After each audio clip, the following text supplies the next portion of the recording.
Wanita itu dulu adalah agen rahasia kelas atas, tapi sekarang dia menjual roti goreng. Hanya dengan menarik, memelintir, lalu menggoreng cepat, roti jala Mak Lima biadab pun siap disajikan. Toko kecil milik Lima terkenal sangat enak dan murah, jadi pelanggan mengantri setiap hari. Meski penghasilannya banyak, Mak Lima terkenal sangat pelit. Bahkan ia selalu memakai baju bekas milik suaminya. Meskipun sangat pelit, Lima selalu memiliki keberuntungan yang luar biasa. Suatu hari, ia membuka botol soda dan memenangkan hadiah utama, yaitu liburan keluarga 7 hari ke Hawaii. Mengunjungi Hawaii selalu menjadi impian suaminya. Mereka pun berkemas, menutup toko, dan berangkat ke bandara dengan penuh semangat. Namun saat naik pesawat, mereka kaget karena hanya ada 2 tiket kelas 1. Jadi Lima dan putrinya duduk di kursi mewah, sementara suaminya harus ke kelas ekonomi. Pesawat itu segera lepas landas. Saat tahu makanan di kelas 1 gratis, Mak Lima dengan senang memelintir handuk kecil menyerupai roti goreng dan memesan makanan berkali-kali. Tak lama, pramugari membawakan nampan berisi kacang. Lima tanpa sengaja menumpahkannya, tapi dengan refleks luar biasa, ia berhasil menangkap semua kacang sebelum jatuh ke lantai. Pramugari itu sangat terkagum melihatnya. Sejak saat itu, ia memandang Lima dengan penuh hormat.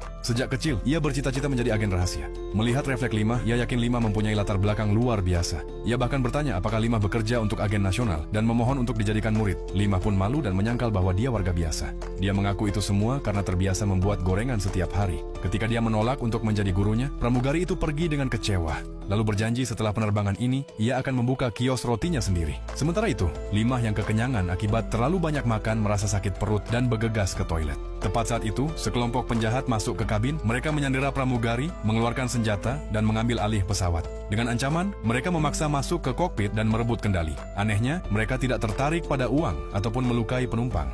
Mereka hanya mencari seorang wanita. Semua penumpang itu dipaksa pindah ke kelas ekonomi. Saat itulah mereka melihat seorang wanita berambut panjang memakai masker. Siapapun yang berpakaian seperti itu hanya untuk naik pesawat, kemungkinan besar adalah target mereka.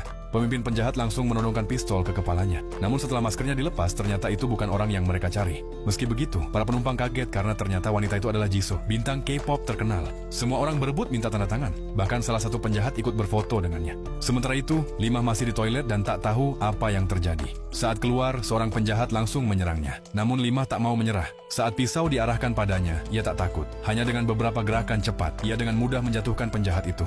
Sebelum dia tahu apa yang terjadi, terdengar siaran pengumuman melalui pengeras suara. Ternyata Lima adalah target sebenarnya. Bertahun-tahun lalu, ia adalah agen asing yang gagal menjalankan misi, melarikan diri dari organisasinya, lalu bersembunyi di Korea Selatan. Di sana, ia menjalani operasi plastik, berubah dari gadis muda cantik menjadi wanita paruh baya. Namun, ia masih menyimpan banyak rahasia negara, dan organisasi lamanya tidak pernah berhenti memburunya. Setelah mereka berhasil menemukannya, Lima sadar tak ada gunanya lagi berpura-pura.